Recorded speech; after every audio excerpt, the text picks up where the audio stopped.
Morning all, Kieran here, back with another podcast, this time covering the first day of the Epsom Classics meeting on Friday, that being the Oaks, where I will cover the first 6 races on the card, which were all shown on ITV. Had a decent weekend last weekend. No, not a decent weekend, sorry. It was an alright weekend, unlucky misses at both Chester, with Never So Brave being beaten in a photo, and Terms of Endearment also being beaten in a photo. So not to be last weekend, but we move on and we go on to this and we talk about the Epsom Oaks Day, which is Friday upcoming. First race to touch on is the Surrey Stakes over 7 furlongs, where Diego Vichora is currently favourite at 4-1. Obviously, declarations just come through. The one I like in here though is the Wacko Kid of Hugo Palmer's. Won the Tattersalls Stakes at Newmarket last season on soft ground, which we're likely to get. There's plenty of rain forecast for tomorrow, so that will get into the ground. Whether it will get soft or rain, or probably more likely good to soft that we're going to get. But he's ran a bit below par so far this season in 2 Group 3s a Group 3 and a listed stakes. First, the Craven was the Group 3 where he finished second last, and then the listed race behind, again at Newmarket, behind Cosmic Gear, where he finished last. Both trying to make the run in and seem to run a little bit flat. Obviously, if he comes back, a bit of softer ground will help. If he comes back to his form, I think 16-1, he could potentially outrun his odds. Then we move on to the Woodcut Stakes for the 2-year-olds over 6 furlongs. And Maximise is in here for Godolphin as favourite, currently best price 7-4. After his win up at Haydock, where he turned over his stablemate who was odds on at the time. The one I like in here is Logie Bear. Obviously had 3 starts with plenty of experience. And has got better with every start. Third first time out, then second to a decent horse, I believe, that will run at maybe potentially see him at Royal Ascot, one of Clive Cox's. And then when stepped at the 6 furlongs for the first time at Newmarket, the penny dropped and he won very impressively. Looking better the more and more the race went on. He strided away out of the dip and looked very impressive.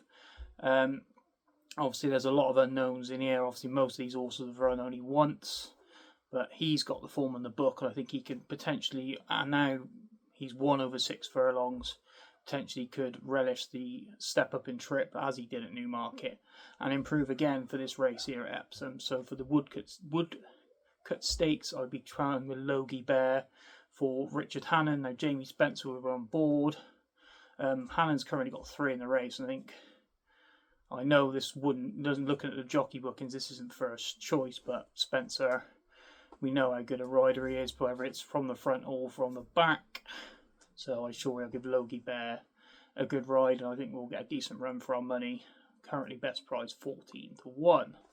Then we move on to the Coronation Stakes. Only 7 runners declared, unfortunately, so not really much each way value in here. But Calagadin for the French, and Mikel Barcelona will be riding, and the Alga Khan and all that. It's 4-6 favourite off the back of finished second in the Shima Classic last time. 5th that day was Giavoloso, who was actually 7-1 in this race. 3rd favourite. Obviously, you got Jan Brugal in the middle as well, who lost his unbeaten record last time. Put the Curragh. But I'm fancying Giavoloso here. Like, the form stacks up. I know he's got 5 lengths to find, on Calagadin and the Shima Classic form, but if he reproduces the form that saw him win in Chartin 2 starts back and the Yorkshire Cup he's also won, potentially cause a bit of surprise here, potentially come off the pace, and Murphy, who's obviously on board, will give a very decent ride as ever. I think he could potentially be overpriced slightly at 7-1. Potentially should be a similar sort of price to what Jan Brugal is. So for that, I might play a small play on him, but not just at this second. We'll see how the betting looks come Friday morning. And we move on to the Nifty 50 handicap, and I've got 2 in here. Mutawadid is favourite for the Shadwell team, Crowley and Gosden, currently 4-1. The two I like in here is Botanical at the top of the weights for 5-1 for George Bowie and Ryan Moore's booked, which is very eye-catching jockey booking. And won at York last season, obviously finished second in a decent handicap at York as well. Was third in a good Doncaster race behind Dancing Gemini at the start of the season and on the Lincoln meeting. Obviously Dancing Gemini has gone to run a decent race in the Lockinge next 2 starts later. So that form looks like rock solid, especially now he's dropping back into handicap company. Was 5th last time at Kempton, a bit of a disappointing run, but may not have taken to the all-weather. So I'm going to scratch that and hope that now back on the grass, Ryan Moore booked. He likes to go from the front, which will obviously suit pit horses at Epsom. And I think he's got a hell of a chance at 5-1. William potentially could play him muggy each way, but we shall see what price he is come Friday morning, whether we'll play that or not. But he looks a decent value looking in here off the top weight. He looks like he's got a good chance. And the other one, I've got two, like I said, 2 plays in this race. The other one is Rafcar of Jack Shannon's. David Probert's booked for the ride. Currently 12-1, was second 2 starts back in a similar sort of handicap, where he tried to make all the running and just got nipped inside the final furlong by one of David Menuzier's City of Delight. There we go. I don't remember what the name of the horse was then. And then went to Chester and was third again, trying to go from the front and didn't quite get home. Obviously, reproduced that form of that Class 2 handicap where he finished second to City of Delight. I think he could outrun his odds at 12-1. Like I said, course form, and he goes from the front, could be very suited to this. And 12-1's a decent each way play. And then the next race we move on to is the big one of the day, the BETFRED Oaks over 1 mile 4, where Desert Flower is favourite here, 5-4 for Godolphin and William Buick. Won the 1,000 guineas very, very impressively, still unbeaten. The only question mark is why she's 5-4 is because whether she gets the trip or not. Because she hasn't got, well, she's not bred to get 1 mile and a quarter, or breeding suggests you'll only get a mile. But they're going to throw the dice, they're going to take the risk, and I think she's got one hell of a chance here if she stays. Obviously, Aidan O'Brien's got plenty in here to try and float her by setting a ridiculous gallop, etc., etc. If she does stay, and if she does what they think she's going to do and what she's capable of, she should take all the beating here, and 5-4 could be a very reasonable price come the end of the race.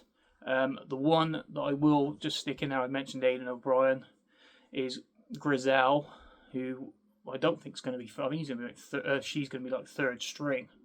Looking at the betting, potentially 2nd string. But she won the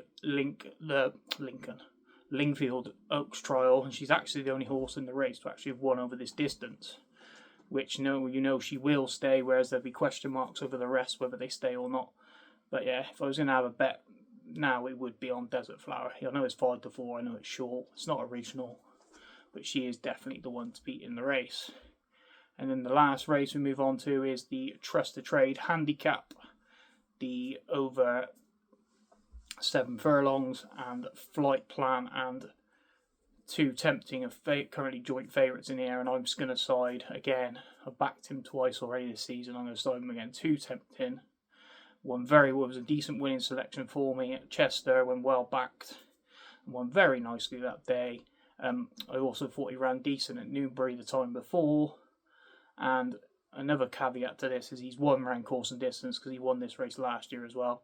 I think he's well weighted to go in again, and Johnny Portman's also running in decent form, and I can't see why he wouldn't go in again. So 2 tempting is definitely one for me in the Trust to Trade handicap. He might be favourite, currently 6-1, so potentially you could play each way as well. See what prices and placements we get on Friday morning. So that rounds up each race I've covered for ITV. I've got 2 best bets for the end of the video. The first one being Desert Flower in the Oaks. I just think she's a good thing. If you can get odds against on Friday morning, I might have a decent bet on her. And then 2 tempting in the Trust to Trade handicap would be the second bet, because I just think I've backed this horse all season. I think he's still improving, and back to a race to which he won last year. I think he could be very hard to beat. Thanks for listening, guys. If you could like and subscribe to the channel, that'd be brilliant. Like the video and subscribe to the channel, that'd be brilliant.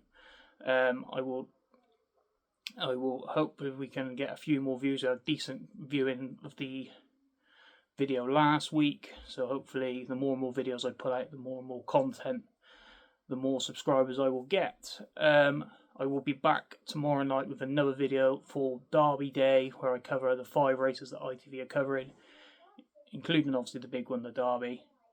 And that's that. So if you could like and subscribe to the video, to the channel, guys, that'd be brilliant. Thanks for listening, and happy punting.